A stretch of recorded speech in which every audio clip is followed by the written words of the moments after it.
9장 31절에서 34절까지 구약성경 741쪽의 말씀입니다. 느헤미야 9장 31절에서 34절까지 제가 봉독해 올립니다. 주의 크신 긍휼로 그들을 아주 멸하지 아니하시며 버리지도 아니하셨사오니 주는 은혜로우시고 불쌍히 여기시는 하나님이시니이다.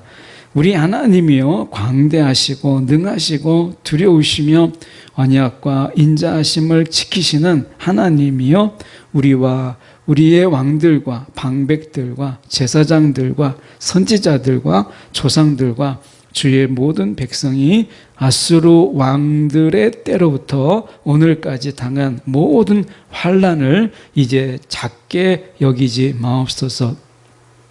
그러나 우리가 당한 모든 일에 주는 공의로우시니 우리는 악을 행하였사오나 주께서는 진실하게 행하셨음이니이다. 우리 왕들과 방백들과 제사장들과 조상들이 주의 율법을 지키지 아니하며 주의 명령과 주께서 그들에게 경계하신 말씀을 순종하지 아니하고, 오늘 34절까지 저희가 말씀 함께 봤습니다. 이 말씀 가지고 하나님의 진실은 이스라엘의 환난 중에도 변함이 없다. 하나님의 진실은 이스라엘의 환난 중에도 변함이 없다라는 제목으로 함께 말씀을 나누기를 원합니다. 우리는 이 분노를 할 때 우리는 우리 안에 긍휼도 용서도 다 사라져 버립니다. 그냥 분노가 우리를 지배해 버려요. 분노가 있으면서 한편으로 긍휼을 가지거나 막 분노하면서 한편으로는 인자한 마음을 갖지 못해요. 우리가 분노가 한번 우리 마음을 확 붙잡으면 이 모든 것들이 이 분노의 지배 아래 있는 것을 보게 돼요. 그런데 하나님은 그렇지 않으세요. 이 분노가 있을지라도 하나님께서는 그분에게 인자함이 같이 공존할 수 있고요. 하나님이 진노하실지라도 하나님의 용서가 그 진노 가운데서 같이 공존하시는 하나님이세요. 그래서 하나님은 그 진노가 아무리 커도 그 진노가 하나님의 다른 모든 성품들을 지배하지는 않습니다. 우리는 그렇지 않아요. 우리는 이 죄성을 가진 인간이라서 우리의 이 부분 속에서 감정이 우리를 지배하면 믿음도 사실은 어떨 때는 그 감정 앞에서 분노 앞에 때로는 그 감정의 격함 속에서 우리의 믿음도 아무런 소용이 없고요. 어떨 때는 은혜도 소용이 없어요. 그래서 은혜 다 우리가 분노 중에 은혜 다 쏟아버리고 우리 그런 얘기를 많이 하잖아요. 많이 들어보셨으니까 우리가 기도원에 가서 은혜 받고 내려와가지고 내려오자마자 막 부부싸움 하는 바람에 그 은혜 받은 거 다 쏟아서 소용이 없다 하는 얘기들 우리가 많이 듣잖아요. 그러니까 어떻게 보면 우리가 이 감정은 우리 가운데 어떤 게 하나가 주도적으로 그 감정이 있으면 나머지 모든 것이 아무런 힘을 발휘하지 못해요. 하나님을 그렇게 생각하지 말아야 된다라는 거예요. 하나님은 아무리 진노가 있어도 그분 안에 용서가 있어요. 이게 공존해요. 우리는 이 하나님을 이해할 수가 없어요. 우리의 감정이라고 하는 것은 하나지, 우리의 감정 안에 우리가 그 감정을 막 나눠서 이성적으로 아니면 그 감정이 같이 공존하는 그런 어떤 이 감정의 지배, 감정의 질서, 이런 것은 우리 가운데 없잖아요. 우리가 보면 우리도 그런 경험이 있잖아요. 우리가 드라마에 보면 가끔 그렇더라고요. 막 이제 악의에 가득 찬 이 주인공이 이제 악인으로 나오는데 막 분노가 차고 그 속에서 막 절규하게 될 때는 막 눈앞에 보이는 걸 막 다 집어던져 버려요. 근데 그 드라마 속에 그런 주인공만, 여주인공이나 아니면 남자 주인공만 그런 게 아니라 사실은 목사님들도, 제가 지금까지 거쳐온 제가 부목사 시절이나 전도사 시절에도 목사님 중에서도 보면 막 화가 나면 손에 있는 걸 막 집어가지고 던지는 분들도 제가 보았어요. 그러니까 막 손에 잡히는 대로 막 집어 던지는 거예요. 한 번은 너무나 막 제 쪽으로 날라와가지고 제가 그 피하지 않았으면은 아마 크게 다쳤을 거예요. 예. 그게 유리컵이었거든요. 그러니까 그냥 막 사정없이 던지는 거예요. 제가 그때 처음, 제가 이렇게 민첩할 수가 있구나. 막 이런 거를 모르는 잠재적인 능력을 막 제가 경험하는, 웃지 못할 일이 있어요. 오늘 우리는 어떤 감정이, 막 슬픔이 막 우리 가운데 임하잖아요. 그러면 슬픔이 우리를 막 지배해요. 그래서 하나님의 말씀, 그 말씀에 대한 믿음까지 다 그 눈물에 의해서 쓸려 내려가는 것을 보게 돼요. 그런데 하나님은 그렇지 않습니다. 그래서 우리가 말씀을 보면 진노 중에도 하나님이 뭐라고 말씀하시죠? 돌아오라, 돌아오라. 그러면 어떻게 진노 중에도 하나님께서 돌아오라라고 말씀하세요. 내가 돌아오면 내가 너희 가운데 진노할 것을 내가 돌이켜서 내가 그 진노함을, 내 심판을 거두리라, 이렇게 말씀하십니다. 하나님이 아무리 진노해도 그 안에서 하나님께서는 돌아오라 라고 하는 하나님의 긍휼이 그 속에서 같이 있는 것을 보게 돼요.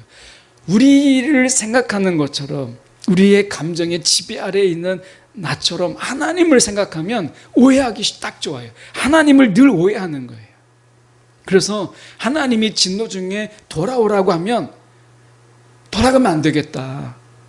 그 하나님께 내가 붙잡히면 그 진노에게, 그 진노 가운데 나를 더 많이 하나님께서 나를 막 멸하실 텐데, 이런 생각이 있으니까 무서워서 안 가잖아요. 그런데 우리가, 하나님은 그렇지 않으세요.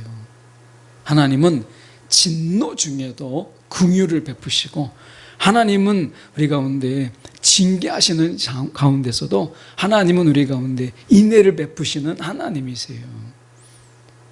이 하나님을 알아야 우리가 진노 중에도 하나님께로 갈 수 있는 거예요. 오늘 말씀은 바로 그것과 관계된 거예요. 말씀해 보시면 31절에 이렇게 말씀하잖아요. 주의 크신 긍휼로 그들을 아주 멸하지 아니하시며 버리지도 아니하셨사오나. 그러니까 그들을 멸할 만큼, 그리고 버릴 만큼 내가 너희를 버리겠다, 내가 너희를 멸하겠다 라고 하는 이 하나님의 엄청난 이 진노가 있을 때 그 감정이 폭풍처럼 하나님을 막 이끌고 가서 하나님도 별 수 없다, 그 감정의 다스림에 하나님도 지배당한다고 우리가 생각하잖아요. 그런데 하나님은 그런 분이 아니세요. 31절에 주의 크신 긍휼, 하나님이 진노 중에도 하나님의 긍휼이 얼마나 큰지, 오히려 하나님은 은혜롭고 긍휼히 여기며 불쌍히 여기심으로 인해서 하나님의 진노를 가라앉힐 수 있는 그런 하나님이라고 우리 가운데 지금 느헤미야가 말씀하고 있는 거예요. 저는 이 믿음이 이 시대에 정말 필요하지 않을까 하는 생각을 가져요. 다윗이 정말 우리가 생각할 때 어처구니 없게 우리가 밧세바를 범했어요. 정말 생각지도 않는 그런 죄를 다윗이 지었어요. 그러니까 상상할 수도 없는 일이죠. 더군다나 우리가 너무나마 많이 알고 있는 우리야, 그 남편 우리야를 정말 그가 죽게 했잖아요. 그러니까 다윗이라면 그렇게 해서는 안 되는, 누구나 마찬가지지만 더더구나 다윗은 하나님의 언약 속에서 하나님의 마음이 어떠한 죄를 잘 알고 있는 다윗이, 적어도 다윗은 그렇게 해서는 안 되는 인물이었잖아요. 그런데 다윗도 결국에는 우리와 똑같은 성정을 가진 존재라서 그가 완벽하지 않았어요. 그게 우리 가운데 때로는 위로가 되고 때로는 우리 가운데 힘을 낼 수 있는, 어떻게 보면 그 사실이, 다윗이 약하다라는 이 사실이 우리에게 때로는 힘이 되기도 하잖아요. 위로가 되죠. 그런데 보면 그가 하나님의 진노가 당연히 있죠. 나단 선지자를 통해서 이 어떻게 보면 다윗이 하나님의 책망을 받고 하나님의 진노를 받아요. 그런데 다윗이 정말 신앙적으로 하나님의 중심에 있다라는 것은 그렇게 매맞아 가면서도 하나님 앞에 더 가까이 갔다. 그 하나님의 책망을 듣는 하나님의 진노 가운데 있을 그때에도 다윗은 하나님 앞에 더 깊이 파고들었다 라고 하는 거예요. 우리가 이 자녀를 길러보면 막 이 매를 댈 때 막 가만히 막 잘못했다고 막 하지도 않고 매를 막 참는 그런 아이들은 더 맞아요. 저희 자녀들에게는 그 정도까지 손을 댄 적이 없었기 때문에 학교에서 보면 제가 고등학교 1학년 때 학업을 포기한 아이가 있었어요. 결국에는 자퇴한 친구인데 그 친구가 선생님이 막 대걸레 자루로 엉덩이를 막 때리는데 대걸레 자루가 2개나 부러졌거든요. 그래도 잘못했다는 말을 안 하더라고요. 그래서 선생님이 막 대걸레 자루를 또 하나 빼가지고 3번째 꺼내서 때리려고 할 때 학생들이 말렸어요. 크게 막 사고가 날 것 같더라고요. 근데 이 친구는 뭐 잘못했다, 막 무릎 꿇고 이런 게 없어요. 그냥 때리면 때린 대로 맞는 거예요. 선생님이 그것 때문에 더 화가 나가지고 이 아이에게 정말 큰 사고 나겠다, 막 신경줄이 끊어질 것 같아가지고 저희가 안 말렸으면 어떻게 됐을지 모르겠어요. 그런데 그럴 때 막 선생님을 끌어안고 막 무릎 꿇고 잘못했습니다라고 그렇게 빌었다면 선생님 마음도 누그러지고 그렇게 맞지도 않았을 거예요.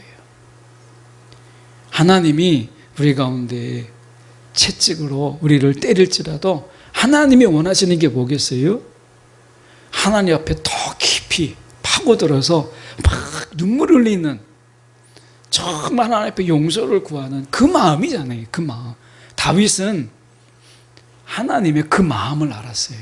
그래서 맞을 짓을 했지만 그래도 그는 하나님 앞에 깊이, 오히려 그 기회가 하나님 앞에 더 나아가는 기회가 되었다라는 거예요. 여러분, 우리 신앙생활하는 중에 하나님이 나를 때렸다고, 어떻게 나를 때릴 수 있냐고 막 서운해가지고 달아나고 도망가고 하나님부터 멀어지는, 그래서 하나님 쪽으로는 쳐다보지도 않는 그런 신앙이 있죠. 이게 정말 어리석은 신앙입니다. 하나님께서 한 대 맞았다고 내가 하나님께 막 등을 돌리고 하나님부터 멀어지고, 이것은요 정말 신앙에서 정말 미숙아 같은 그런 어리석은 거예요. 하나님이 때릴 때 하나님께로 더 파고드는 자가 정말 지혜로운 자예요. 어떻게 보면 지금 다윗은 적어도 뭘 알았어요? 하나님이 막 멸하시고 막 버릴 것 같아도, 그런 진노가 있어도 하나님은요 은혜가 있고 긍휼이 있다라는 거. 그 진노 속에 하나님이 지배당하지 않으시는 하나님, 이것을 다윗은요 너무나 잘 알았어요. 혹시 오늘 우리 가운데 하나님의 진노 가운데 내가 있다면, 여러분, 그때는 하나님께 내가 등을 보일 때가 아니라 내가 하나님의 품 안에 파고들 때다 라고 하는 것을 여러분 정말 기억하셔야 돼요. 느헤미야는 지금 안타깝게 이스라엘이 그렇게 하지 않았다라는 것을 말씀하고 있는 거예요. 지금 보십시오. 그 이스라엘 백성들이 어떻게 했느냐, 지금 34절을 보세요. 하나님이 그렇게 때렸다고 34절에 우리 왕들과 방백들과 제사장들과 조상들이 주의 율법을 지키지 아니하고 삐뚤게 나간 거예요. 삐딱하게 나간 거예요. 지금 보면 32절에 아수르 왕들의 때로부터 오늘까지 당한 그 환난, 이것 때문에 이들이요 하나님께 막 더 깊이 나간 게 아니라 어떻게 하나님이 우리를 때릴 수 있느냐, 어떻게 하나님이 나를 버릴 수 있느냐, 이것 때문에 그들이 하나님으로부터 멀어지고요 삐딱하게 약한 마음 갖고 어긋장내는 이런 마음으로 하나님 앞에 섰다라는 것을 보게 돼요. 그래서 나열을 하는 거예요. 34절에 그냥 모두 이렇게 하면 되는데, 이스라엘, 유다 이렇게 하면 되는데 하나하나 조목조목 그것을 짚잖아요. 왕들이 그랬어요. 왕들이. 그리고 방백들, 귀족이죠. 당시의 왕들이 그랬고 귀족들이 그랬어요. 제사장들이 그랬어요. 이들이 어떤 자들이에요? 누구보다도 더 은혜를 받은 자잖아요. 누구보다도 하나님의 은혜를 받고 하나님의 사랑을 받은 자들이에요. 왕들과 귀족들과 제사장. 하나님의 베풀어 주신 많이 경험한 자들이잖아요. 그리고 조상들까지 율법을 지키지 않았다는 거예요. 유다가 어리석은 게 뭐냐면 북이스라엘이 아수르에 의해서 그렇게 하나님의 때림을 당하고 맞음을 당했으면 어떻게 되겠어요? 남유다는 우리가 모든 것 내려놓고 하나님께 더 깊이, 우리가 그 하나님께 더 깊이 나가야 될 때다, 이렇게 했어야 되잖아요. 그런데 북이스라엘이 한 그대로 따라했어요. 하나님이 우리를 버릴 수도 있다, 이것 때문에. 하나님이 우리를 멸할 수도 있다 라고 하는 것 때문에 대비하고 대책을 세우고 하나님이 아닌 우리가 다른 B플랜을 준비한 거예요. 대안을 준비하고 대책을 준비한 거예요. 여러분, 하나님이 아니면 대안은 없는 거예요. 여러분, 하나님이 저와 유일한 대안이에요. 우리 가운데 하나님을 믿는 중에 어려움이 있어요? 그러면 다른 대안은 없어요. 그냥 하나님께 매달리는 것, 하나님께 긍휼을 구하는 것, 이게 우리의 유일한 대안이에요. 하나님이 우리를 책망하세요. 그러면 여러분, 다른 대안은 없어요. 여러분, 다른 대안을 찾지 않는 것, 다른 대안을 찾지 않는 것, 이게 믿음이에요. 여러분, 이게 은혜입니다. 삶이 어려워요. 팍팍팍해요. 내가 예수를 믿고 정말 내가 주님의 은혜로 사는데 삶이 팍팍해요. 막 사는 게 너무 버거워요. 그래도 대안은 하나님이에요. 이게 믿음이고 이게 신앙인 거예요.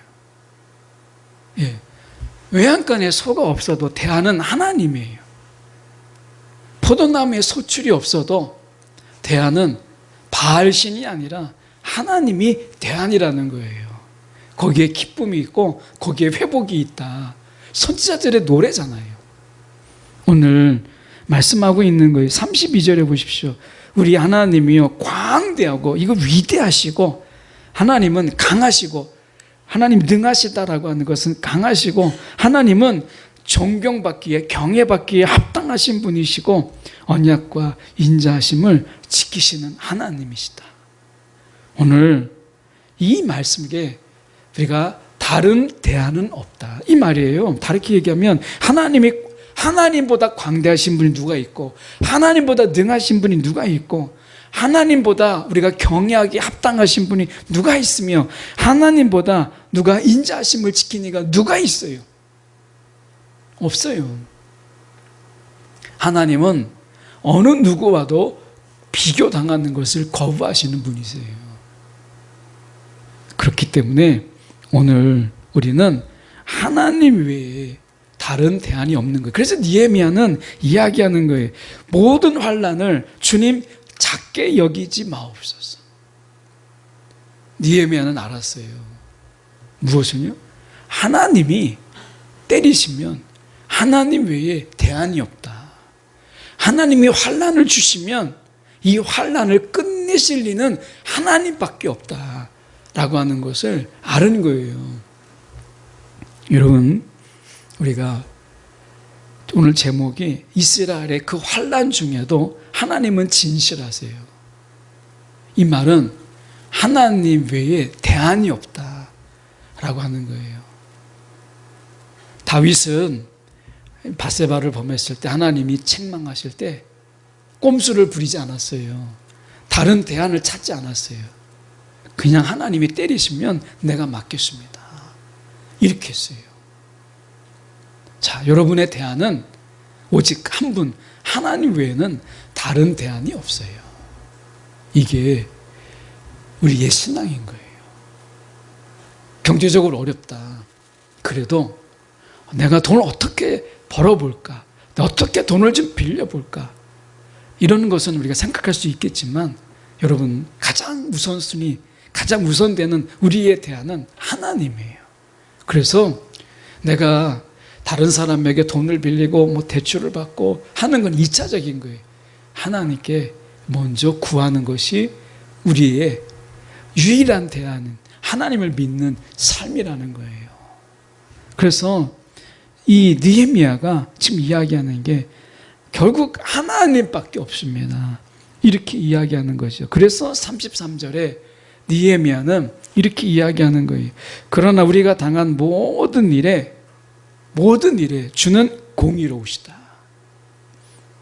하나님은 이 공의로 우리 가운데 행하신 거고 결코 우리는 악을 행하였지만 주께서는 진실하게 행하셨다. 진실하게 행하셨다라고 말씀하고 있는 거예요.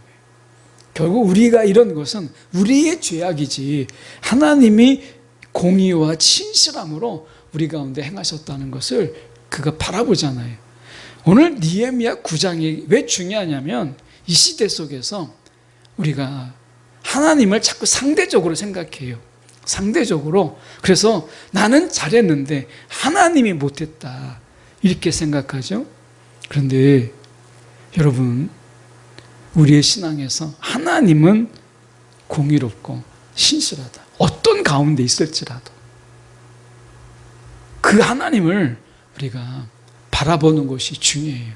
뭐 세상 말로 이야기하면 우리가 잘하면 내 탓이고 못하면 하나님 탓이라고 우리가 이야기를 하잖아요.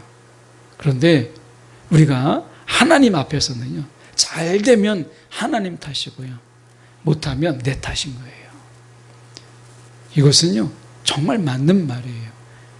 정말 내가 잘 되면 하나님 탓이고 내가 뭔가 안 되는 게 있으면 여러분 우리 잘못이에요. 그러나 그 중에서도 하나님을 우리를 향한 긍휼을 내려놓지 않으신다라고 하는 거예요.